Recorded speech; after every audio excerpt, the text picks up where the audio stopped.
Hi everybody, this is Stefan Molyneux from Free Domain Radio. So as long promised, this is part one of a three-part presentation entitled Gene Wars.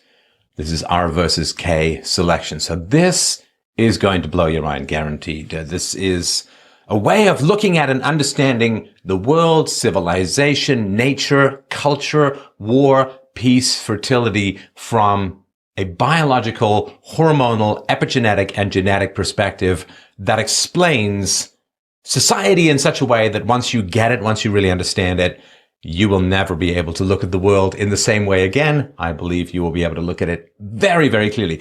So just before we begin, just something important to know about genetics. So, of course, you're composed of DNA, and each one of these genetic components wishes to reproduce itself. And I have an eyebrow. In fact, I have two eyebrows, and if I don't shave, I have one.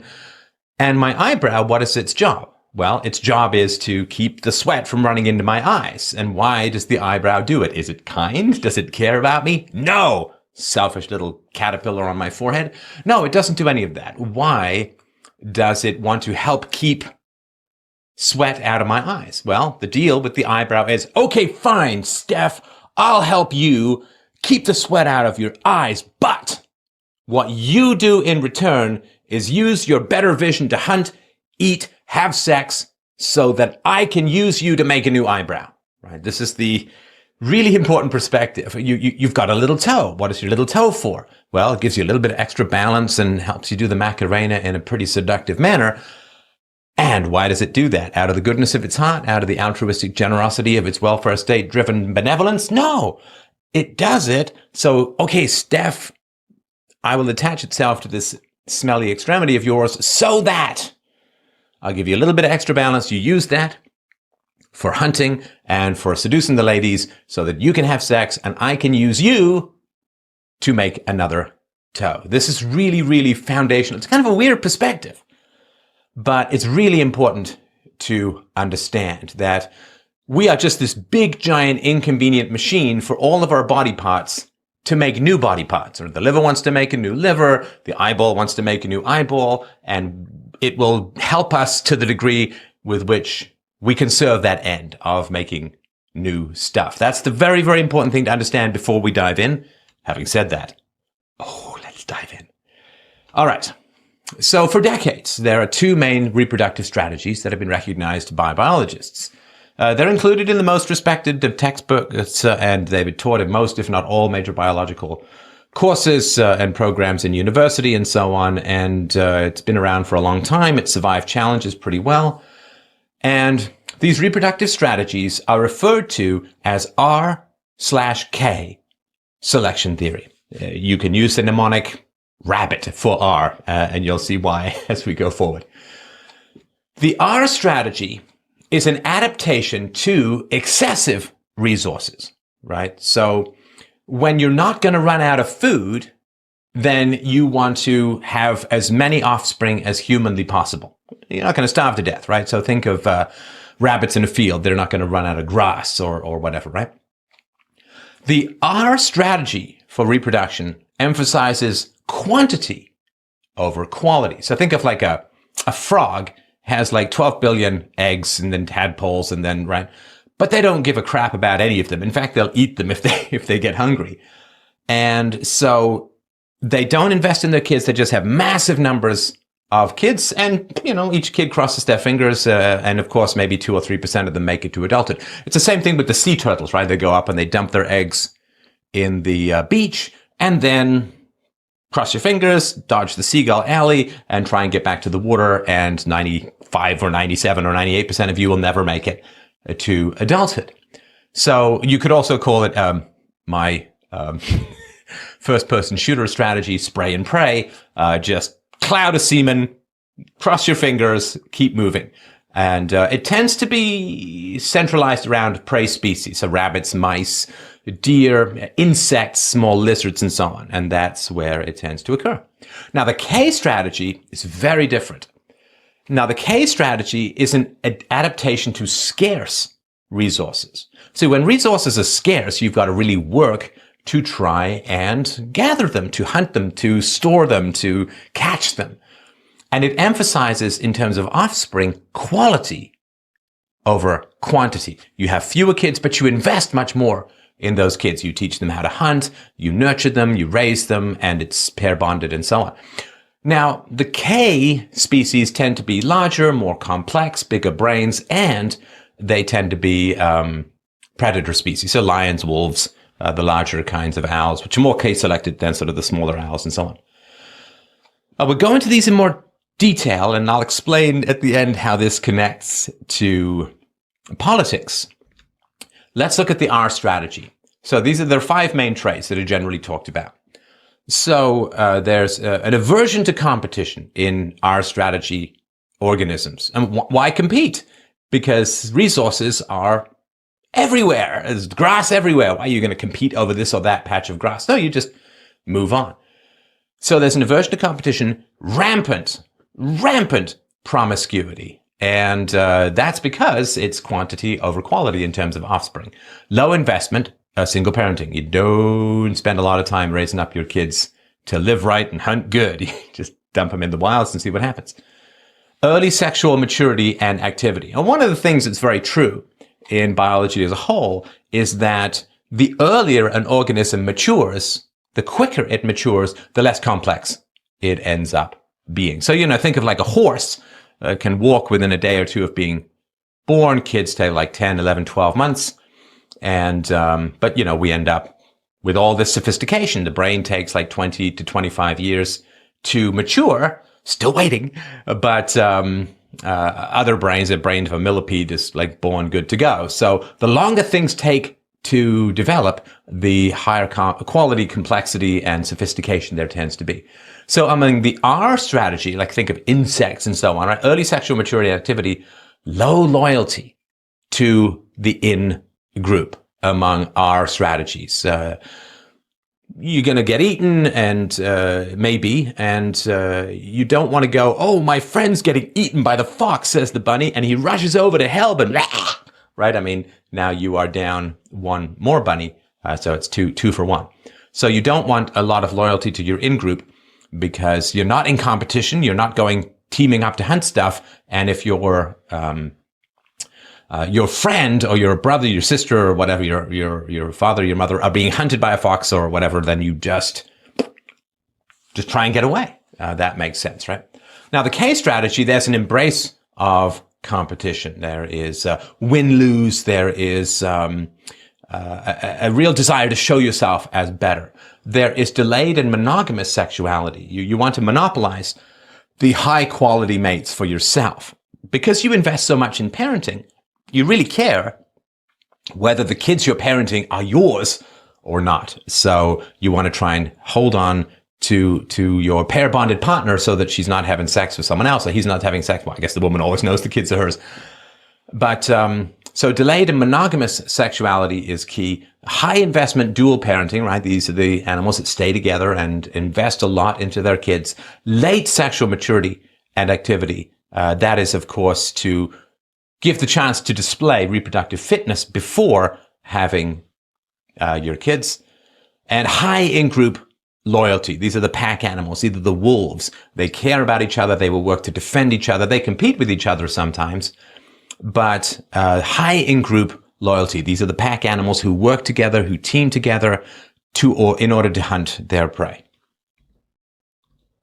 Now, here's some quotes about this. So, if an animal species lives under conditions where resources are ample, so that there are good opportunities for expansion, but where there are also considerable dangers, such as predators, then it will be advantageous for this species to use most of its resources on breeding as fast as possible and spending few resources on each offspring. This is called R selection.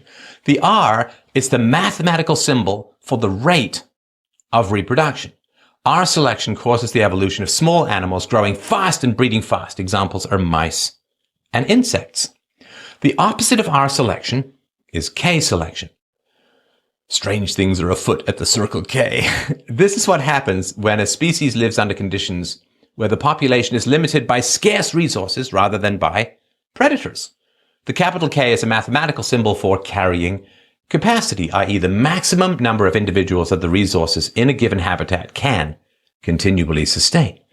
K selection leads to the evolution of big animals, which breed slowly and utilize the given resources optimally, and which invest a considerable proportion of their resources in the care of their sparse offspring.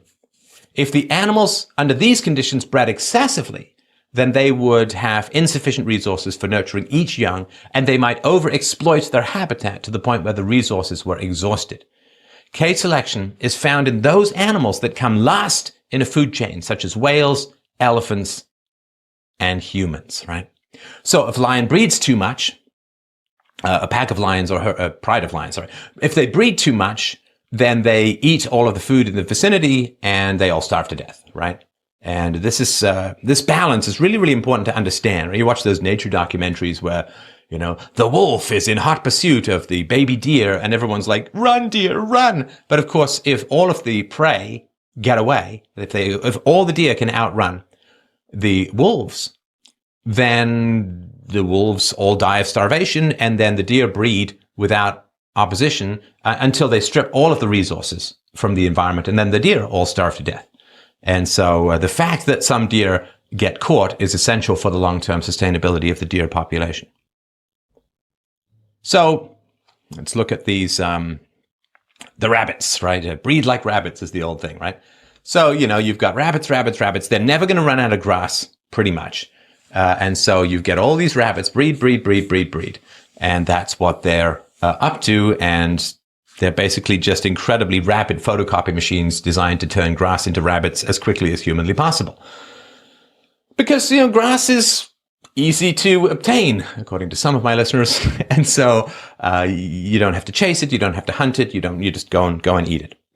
Now, wolves, on the other hand, aha, right? There's a bunny. And so the wolf is going to have like 2 kids and is going to teach them how to hunt rabbits. And because the rabbit is going to be vamoosing on a regular basis, according to Looney Tunes. And so you really have to have a lot of skill and cooperation and so on. Like you can see how jackals hunt gazelle, right? Like some of them wait, the others herd the gazelle towards the ones who wait, they jump out. This requires a degree of teamwork, cooperation, pack mentality, intellectual sophistication, or at least intelligent sophistication in order to achieve it. Whereas the gazelle just chewing away on the leaves and so on, not that complicated a situation. All right. So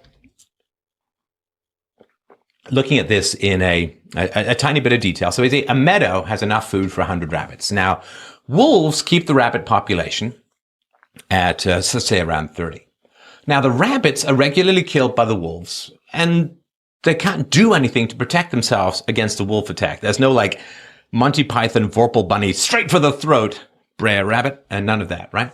So any rabbit who waits to breed risks being eaten, and therefore is the end of that particular genetic pattern. So natural selection favors breeding early and often. Competition between the rabbits serves no purpose. The limiting factor for the rabbits are the wolves. There's not any lack of food, right? I mean, they're never going to end up running out of grass because they're going to be eaten by wolves before that. And the rabbits don't compete with the wolves, so they're not going to attack each other or any of that. So there's no competition purpose or value for them. If the rabbit is eating food you want, just, you know, step over here, right? Like that Seinfeld joke about guys in weddings, they all look the same, you know, in case the groom doesn't show up, you can say, do you take this guy? Everyone just takes a step over, right? So since competition and defense are useless, low investment parenting is optimal. I mean, basically, the commandments here are the 2 commandments of rabbit parents. Number 1, if it is green, eat it. Number 2, if it's big and moving, run! That's really all they are down for. So low investment parenting is optimal. Rabbits or our selected species are designed to convert resources into babies as quickly and as often as possible. So the males abandon the females in favor of promiscuity. I mean, there's no point sitting around and trying to train your kids to do what? Run from wolves and eat grass? It's not that complicated. And so they abandon females in favor of promiscuity. And there's no value to a pack mentality. In fact, there's a genetic disincentive for a pack mentality because you can't fight a wolf. So if a friend of yours gets eaten, you just keep running. There's no in-group loyalty, and there's no pack mentality. And not only is there a negative, but you don't need to get together to hunt your leaves or grass or whatever, so it doesn't really matter. So, what are the pressures that produce our selection? Well, an early death, right? The earlier the death, the more you want to hyper-accelerate your development, have sex early, quickly, often, all that kind of stuff. But enough about my teenagers. Also, if the environment is random. In other words, you don't know where the fox is or the wolf is, they come out and grab you, and the more random the environment, the more you're going to have our selection pressures. Lowered population density, of course, relative to the resources. In other words, if the meadow can sustain 100 rabbits, but the wolves keep the population of the rabbits at 30, then that's an our selection pressure. Absence of competitive pressures is also important. And these produce animals like rabbits. They're docile, they flee from danger, they mate promiscuously, they're single moms, there's no sexual restriction, and no in-group preferences. Compare this to wolves. We'll get to K in a sec, but compare this to wolves. Wolves are highly sexually selective. They only want the best. They're monogamous. They invest heavily in their cubs. They oppose early mating and compete in packs, and of course invest heavily in their offspring. So the K selection pressures are basically this. Prey is far more rare than plants, right? Easy for rabbits to find food, hard for foxes and wolves to find food. It's on the move, it runs, it burrows, and so on. So, as we mentioned, excessive breeding in lions brings starvation. So competition selection defines reproduction capacity. It's quality over quantity. So, because hunting is vastly more complex than grazing, skills are of little benefit to prey, but they do serve predators. So if you are, man whore, pickup artist, wolf guy, you're promiscuous, low investment wolf, you're outcompeted because you have a whole bunch of kids. You don't stick around to teach them anything. And the kids who are trained by their parents, few kids who are trained by their parents on how to effectively hunt, they're going to outcompete the wolves who don't know their ass from a hole in the ground. Monogamy, you want to monopolize your high-value mates, combines, of course, with high-investment parenting. You're only going to invest in kids that you know are yours, so monogamy is the way to go. And potential mating partners must prove worth. How well can you hunt? How well can you kill? How much food can you bring me while I'm pregnant and possibly disabled? So sexuality is delayed to allow for the assessment of the fitness of a potential mate. Now, K selection produces packs of animals with strong in-group loyalties. Our selected prey exhibit little to no sadness when one of their group is killed. I've seen this myself. I mean, rabbit gets grabbed by something and the other rabbits are like, meh, more for me, right? They're not exactly Hallmark cards. Now, K-selected animals are generally larger and more complex because our selection is inherently dysgenic. It means it is not built on complexity and complexity because it's quantity over quality. Well, just think of, mass-produced Ladas, versus, handcrafted Ferraris or whatever. It is inherently dysgenic. It resists progress, which is why a lot of the real R-selected stuff, like down at the bottom of the food chain, like the phytoplankton and the insects and so on, not a lot of evolution going on there. Now, this is getting to the real meat of the matter, which is us, you, me, and K. This is special K. So strategies can change in terms of evolution and choices that can be made by a species. So one of the big things that happened to us was we lost our fur. Some, could be argued more than others. But we lost our fur, and this allowed us in the hot parts of the world to hunt animals, and basically human beings are like running machines, right? You just run and run and run, can outlast a good number of the animals. And that's partly because we have no fur, and so when we run, the breeze cools us down, right? And so we can just basically run after an antelope until it collapses from heat exhaustion in 10 or 15 minutes. And so losing the fur gave us a huge advantage when it came to hunting. Also, when we went from sort of all fours to upright, it allowed for considerable brain growth, because when you're on all fours, your whole back and your ass is exposed to the sun. But when you walk upright, you present a narrower window for the sun to land on. And so you don't need to use as much of your body's water and energy for cooling, right? Because you just don't get as hot. So more water and energy is available for the brain. And the brain is our most expensive organ by far. And so these are things that changed. Now, of course, when we lost our fur, we could hunt better, we get smarter, we use more tools, then we become kings of the jungle, and we can get as much food as we want. So we are in a situation of low predation, at least from within the tribe, and high resource availability. So bingo, bango, bongo, that gives you mass orgy, Samoan style sex capades. And so you've got an R strategy for human beings. But babies, babies, babies, babies, babies. And then you start running out of resources, right? Because you hit up at the top of the carrying capacity of the environment. You run out of antelopes, you run out of stuff to hunt. So now there's more conflict, and humans start to prey upon each other, right? There's more conflict among human beings. So the R, right? Hey, we're great hunters. We got tons of food. Uh-oh, we've got tons of people. We're running out of food. We turn on each other. And so R then gives way to K selection, and the Rs, some of the Rs flee. They're like, oh man, I don't do the fighting thing. I'm a ghost, man. I'm gone, baby. And over time, this strategy evolves, right? Are you R? Are you K? Well, it's better if you can do it real time than waiting for intergenerational changes. So it evolves from genetics to epigenetics, which is the activation or deactivation of particular genes based upon environmental cues. We'll get to more of that in a few minutes. So the R tribes flee. I don't want to fight. I don't want to fight. I'm a lover, not a fighter. So they vanish. They go. And they flee to resource scarce environments where nobody wants to go. So you leave like the lush jungles and all of that where there's tons of food, and you head north, and then you end up in godforsaken places like, I don't know, which listeners do I want to offend most? Or the Outer Hebrides. I actually spent a week camping there as a child. Not the most human-friendly part of the planet. So you get pushed into resource-scarce environments. And so you flee as R, but then because you're in a resource-scarce environment, K begins to kick in. So you go to Europe, you go to England, you go to Ireland, Scotland, you go to the Nordic countries, you go to Siberia, right? Massive sections of humanity ended up in Siberia, for which I'm sure the entire planet would like to apologize. And now you have a challenge.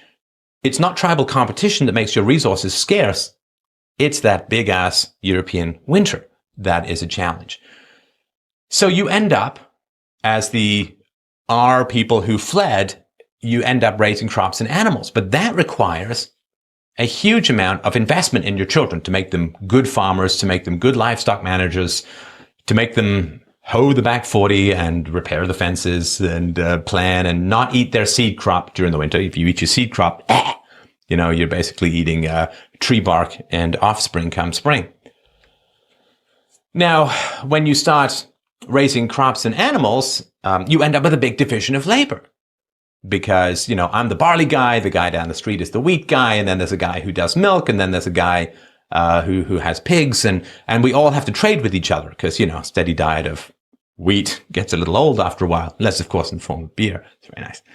But so you get cooperative assertiveness, you get trade, win-win negotiations, and the way that you enforce social rules in this kind of environment is not through violence, but through ostracism, through social enforcement, right? Because social enforcement condemns ostracized individuals to genetic death rather than, fighty beheading death, right? Because if you ostracize males, for instance, disruptive males, if you ostracize them from the eggs from the women, then they don't get to reproduce, and so you go with gene death, which is why people are so terrified of ostracism. Ostracism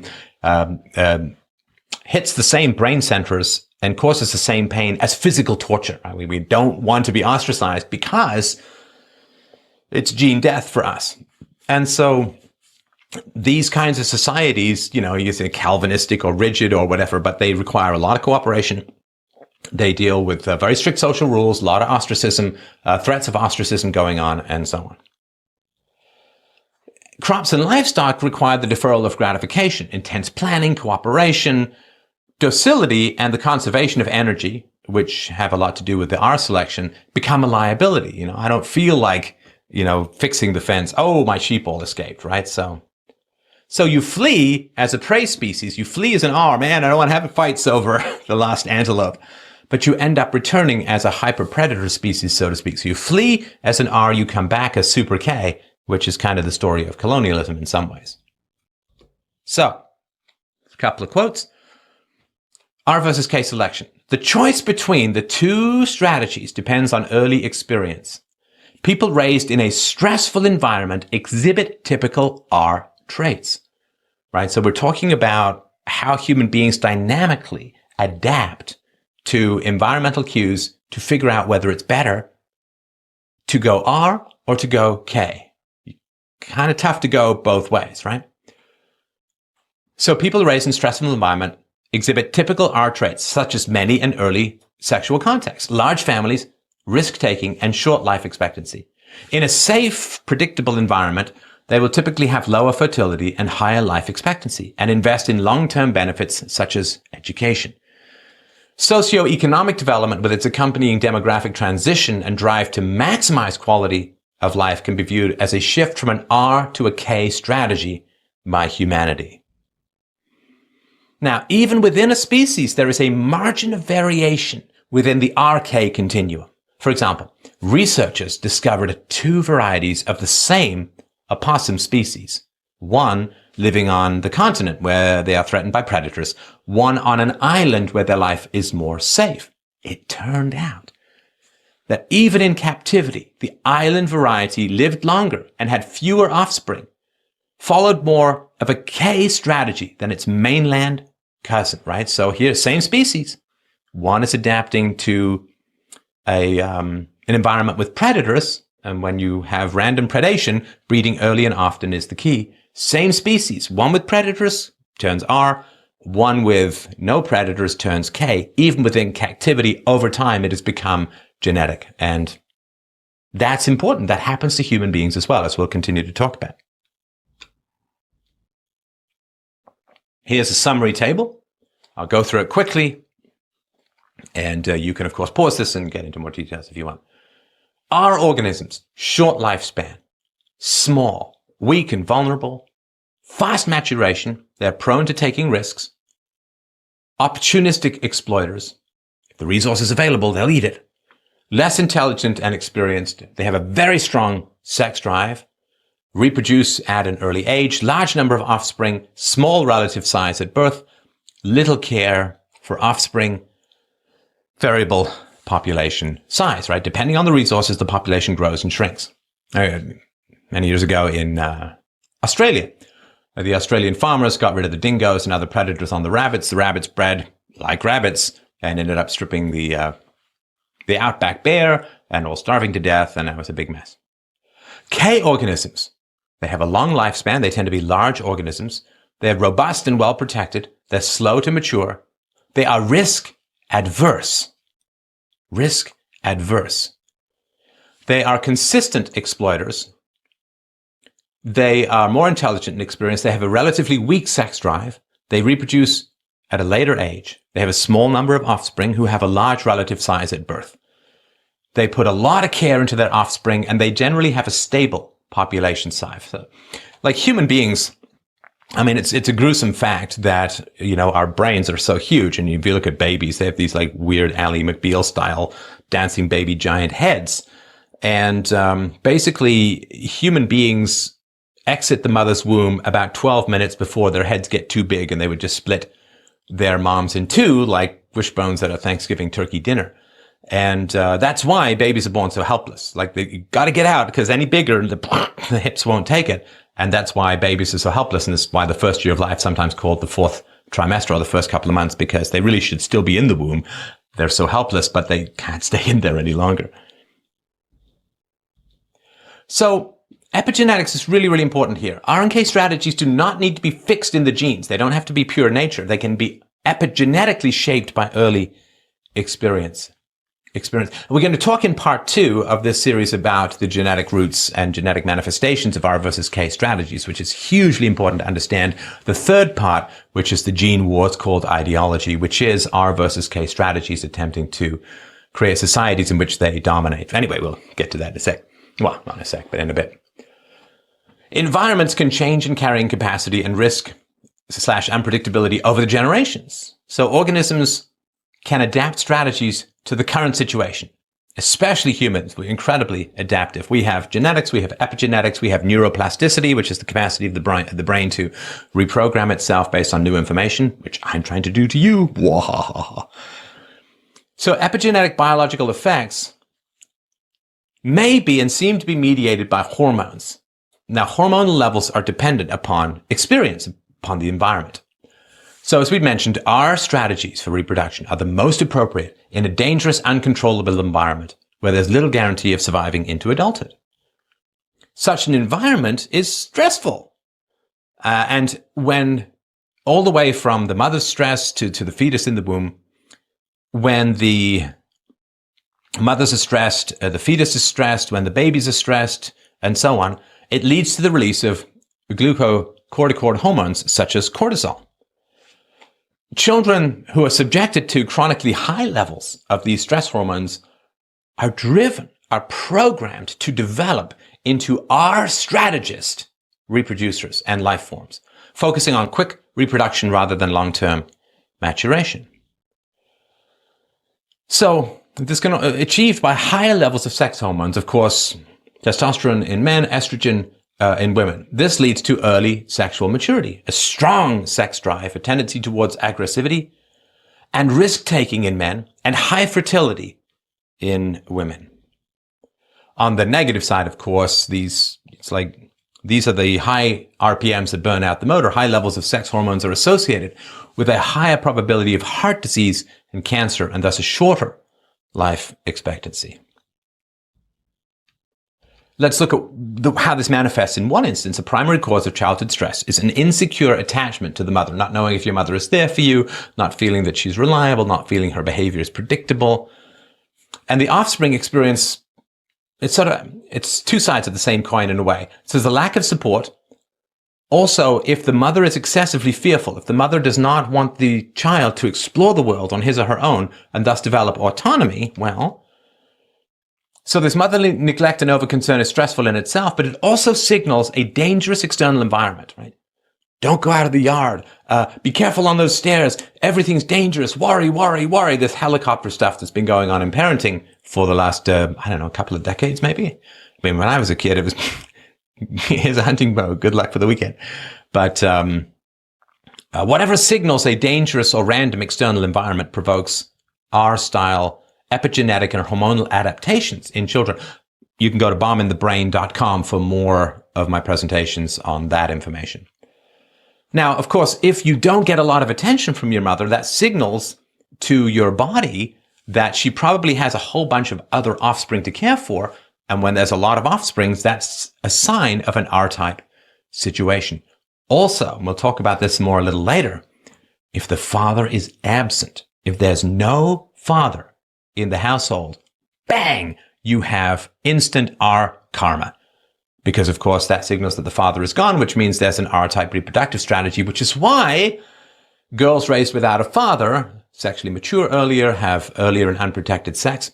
They're just doing what Mother Nature, in her infinite wisdom, has laid down. Quote, less immediate causes of childhood stress may include sexual, physical, or emotional abuse, malnutrition, diseases, living in true poverty in a ghetto or war zone. All of these can be seen as signals for the hormonal system to prepare the body and brain to invest their energy in short-term reproduction, neglecting long-term goals. Let me say something a little radical here.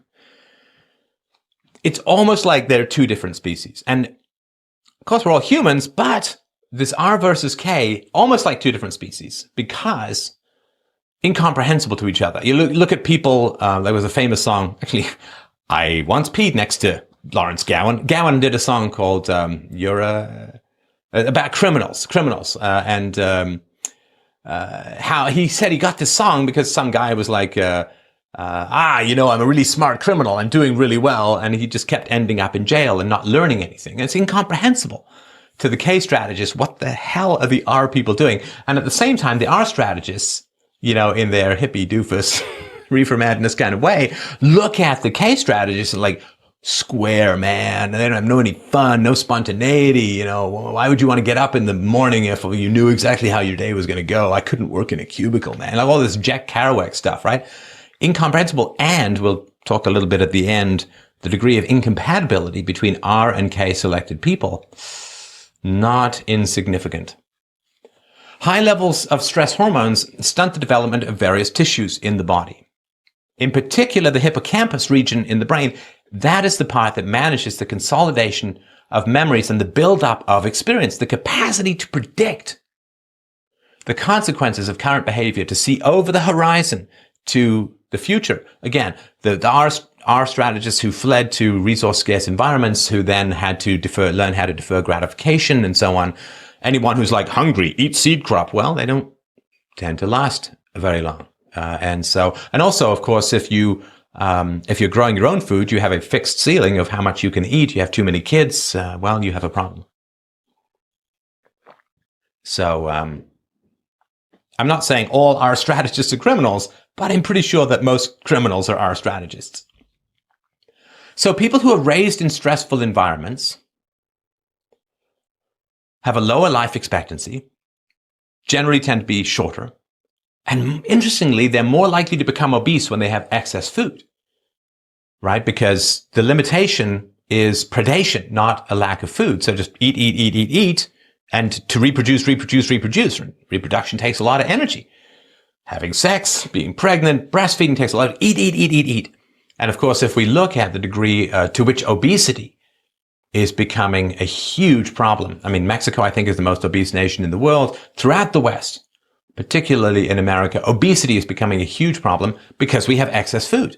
K strategists don't get fat when there's excess food. They tend to store, they tend to hoard, right? But our strategists eat. And in general, they have poorer health.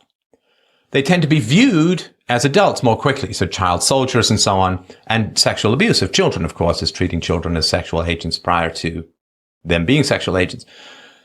They're less well educated. They have more and earlier sexual contacts, earlier pregnancies, and larger families. Quote, their newborns are more likely to be underweight, more prone to die, and more likely to be abandoned or to receive little attention. These are people raised in stressful environments. Moreover, adults are more likely to engage in risky, opportunistic activities that are attractive in the short term, but detrimental in the long term, resulting in higher levels of criminality, militarism, violence, gangs, drug abuse, gambling, smoking, drinking, risky sexual behavior, promiscuity without AIDS protection, for instance, dangerous driving, and accidents at work. Prey species have to go and eat, and they can't be freaking out the whole time about predation, about being preyed upon. So they're not very good at recognizing and responding to danger, which is why they tend to end up being a prey species, just being risky by being alive. And so this is a fairly well-known phenomenon that the R-selected are less capable of recognizing dangers. So here's an example of how this could play out as a way of understanding the baby boom. Quote, stress during childhood is expected to produce R-type reproductive behavior during adulthood. This may explain the post-war baby boom, which lasted from about 1950 to 1965, i.e., one generation after the economic depression of the 1930s and Second World War, of course, ending in 1945. If the increased birth rate was due merely to improved economic conditions, then it should have lasted at least into the 1970s. An alternative explanation is that the stress undergone by small children in the period 1930 to 1945 raised their fertility so as to prepare them to have large families by the time they became adult themselves. The next generation, raised in more comfortable K-like surroundings, was less fertile, and this effect became only more pronounced as economic and social development continued. I mean, lots of people in the post-war baby boom had like 6 kids per family. And that's because, at least according to this theory, a lot of stress in the 1930s and 1940s, and this produces high fertility, and that's the reason why.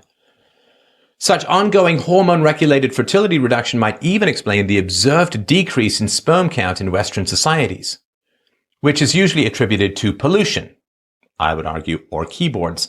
An alternative RK model-based explanation may find support in the finding that, at least in one study, the decline correlated with the year of birth for men born in the period 1950 to 1970, i.e. the generation whose fertility fell most sharply. 1950 to 1970, economic booms. There was the Cold War and so on, but economic booms, relative stability within the Western societies, therefore you get lower fertility. Now, the RK hypothesis, it's important not to think it's just wealth and poverty.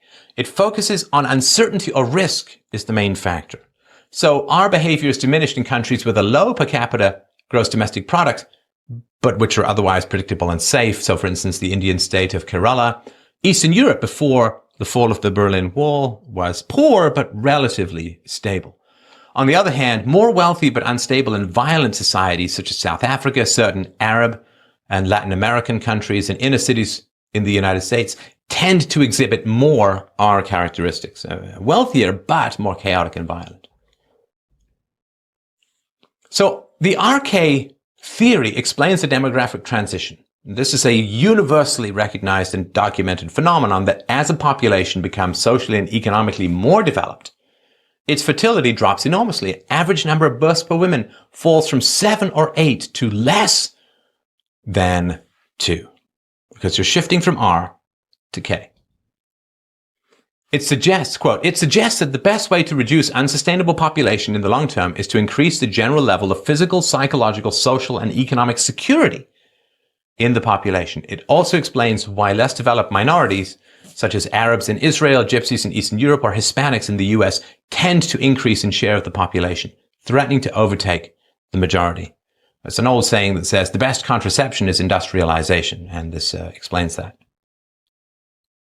So, let's try and encapsulate this into sort of one big picture. This is going to be a taste of part 3 in particular, but I want to give you the incentive to keep going with this, I think, very essential information. You really need to understand the world, the rise and fall of civilizations. You've got to understand R versus K. In general, you can say R is more on the left and K is more on the right. And we'll go more into the genetics, epigenetics, and biology of that in part 3 of this series. But what I want to get across just in this particular moment is that I want you to think of R and K as gene sets. And as all gene sets, they try to reproduce. They want to reproduce themselves, right? And they're in competition with each other, right? The more K a society is, the less R is supported in reproduction. The more R a society is, the more harried and threatened and overtaxed K becomes. So I want you to think of like Alien, like the thing that pops out of John Hurt's, hope you get better, John Hurt's belly in Alien. I want you to think that we have these animals inside us, bunnies and wolves inside us, right? Now, these animals, these genetic sets, want to create an environment where they can flourish. Right? Like beavers want to dam up and we want to build houses and all that. Now, I want you to think of something like where there is an excess of resources, R flourishes. The R gene set flourishes.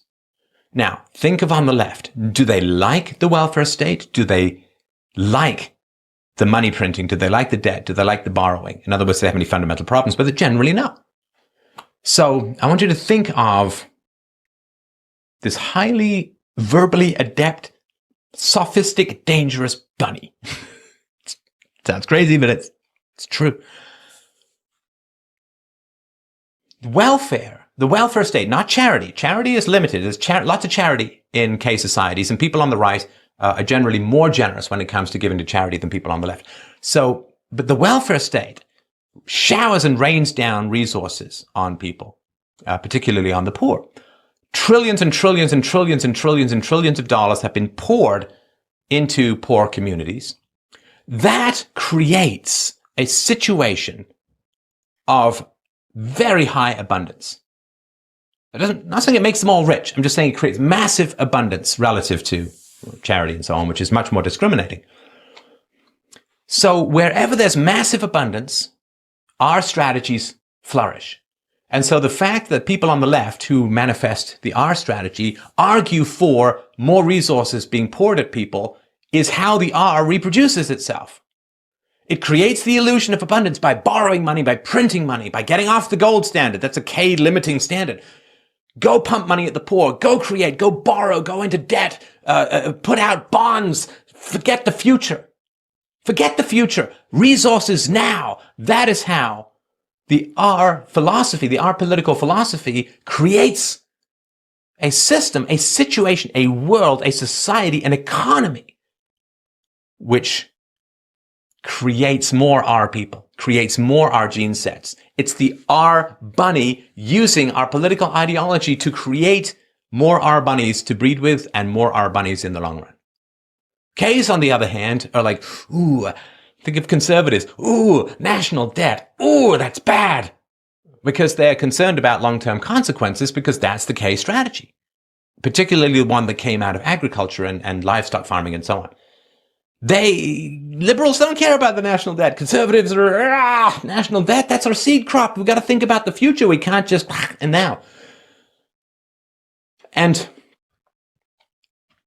the R mindset is competition averse. They don't like the free market. They want everyone to get along. They want to resolve disputes with the government. They don't want people to duke it out themselves. Whereas conservatives are pro-free market. They're fine with competition. Yeah, let the best man win. Not everyone gets a medal, right? Not everyone gets a banner. So each gene set is striving to create a world that furthers its own reproduction. Because there is an incompatibility. These two gene sets are at war in human society. They're predator and prey with each other. So the R genetic mindset strives to create a world of instability, predation, danger combined with limitless resources. Now, this instability is manifested by the fact that people on the left tend to be utopians. We're going to engineer society. There's going to be central planning. We're going to fix all these problems. We're going to no more poor. We're going to change the way that healthcare is delivered. We're going to change these regulations, these laws, these tax codes. We're going to make sure we're going to change everything. This creates a dangerous and stable environment where no one can predict a goddamn thing. No one. That's perfect. That is the deep soil in which the R reproductive mindset and genes work. This is the soil they need to grow. The utopianism on the left is the R gene set creating instability, which furthers the production of more R gene sets. They're breeding through utopianism. On the right, conservatives, what do they want? They want stable rules, predictable outcomes. Well, not predictable, predictable rules. I don't want things to be different now. And we're not utopian. We just want stable rules so that everyone can play fairly and may the best man win. The R strategies, the rabbit demons within the left, they want to get rid of fathers. Because if you can get fathers out of the family, you are producing R's like rabbits. So there's this denigration of marriage. There's this denigration of men. This hatred of the patriarchy and this promotion of strong, heroic female single moms. That's on the left. Oh, the government can be your daddy, right? Because the government can shower resources, get rid of the dad, shower resources. You've got the perfect storm for production of our personality types, of our breeding types. You're replacing the infinite grass of the rabbit world with the seemingly infinite currency of the state. Get rid of the dads. Get the dads out of there. And this is why people on the left tend to be so hostile towards males and patriarchs and so on, right? On the other hand, on the right, what do they want? They want stable families, monogamy. right? They want predictability and they want strong fathers because that all breeds the K mindset, and the K genetics get to flourish in that environment. So civilization starts with K, with high investment in offspring, with self-restraint, with control, with a concern about long-term consequences, and with a desire to create an equal and predictable playing field. That's where civilization starts. And it flourishes. And then there's all this excess money. And then the R strategists say, well, you got to care about the poor. You got to, more. What about the poor? What about the uneducated? What about the single moms, who through no fault of their own, blah, blah, blah, right? So then they start pulling resources and applying them to social problems and creating this random world bag kaleidoscopic mind hell of utopianism and constantly shifting sands of new rules all the time. Tens of thousands of regulations pouring out of the government designed to fix every problem, but creating an unstable environment, which is the breeding ground for the R gene set. Now, the First and Second World War in the West killed off a lot of Ks. It did. Killed off a lot of Ks. And as a result, the K in-group preference died with them. And so on the left, you get a real focus on a denigration of in-group preferences, right? I mean, for the dominants, right? For the white Western Europeans and so on, right? Multiculturalism, everyone's equal, blah, blah, blah, blah, right? There's no in-group preference on the left because it's R, and R doesn't have an in-group preference. In fact, R's, in human terms, R's will often align with K's of another tribe in order to wipe out the K's in their own tribe to gain more power for the R's. Anyway, this is one of the Jane Fonda, Hannah. Anyway, so this division between humanity, between the R and the K genetics and mindsets, manifests itself in political philosophy. We're going to go much more detail with examples in part 3. Part 2, we've got to establish that there's biological basis and genetic basis. Otherwise, the whole gene wars theory doesn't work. But I'm going to submit to you and make the case, and it will blow your mind when you get it. It will blow your mind, and you will not be able to look at the news, at politics, at philosophy, at relations between the genders, at feminism. You won't be able to look at any of that the same way once you bring this into your mindset in a fixed way. But I want to make the case that what we call politics, what we call philosophy, is a wrestling between the R and the K mindsets to create conditions which allow each individual genetic structure to propagate, to breed, they're trying to create fertile soil for their own seeds.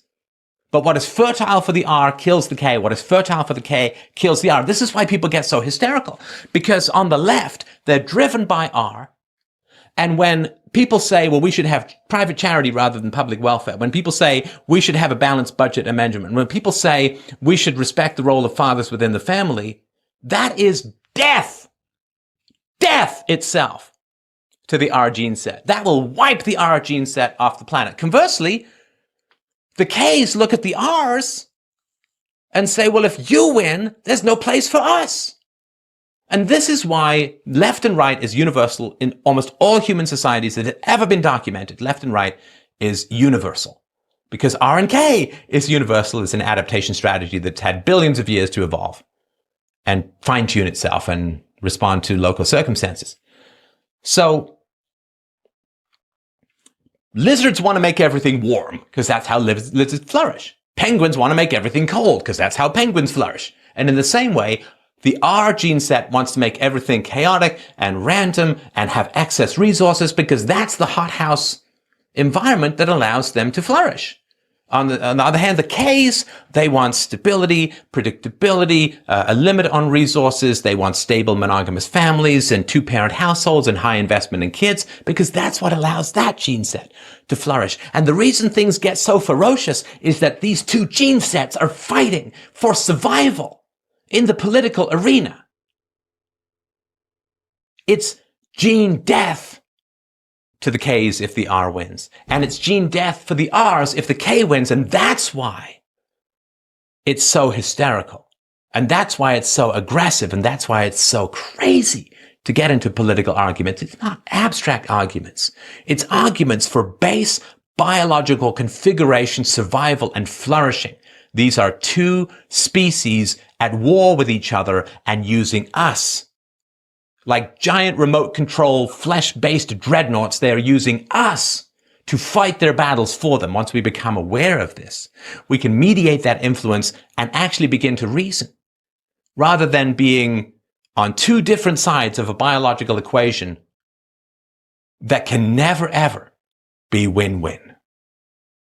I hope you'll join me for part 2 of Gene Wars. We'll go into the genetics and the biological evidence for what it is that I'm saying. Part 3 will go in more details into the politics. Please, I beg of you, if you find this work valuable, freedomainradio.com/donate. We really need your help to get this information together, to put it out to people, to begin to heal the chaos and confusion in the world.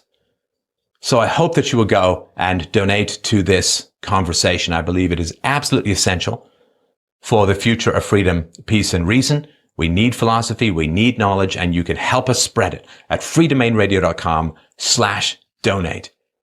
If you got no money, no problem. Just share like crazy. I'll be happy to. Thank you so much for watching. We'll talk to you soon.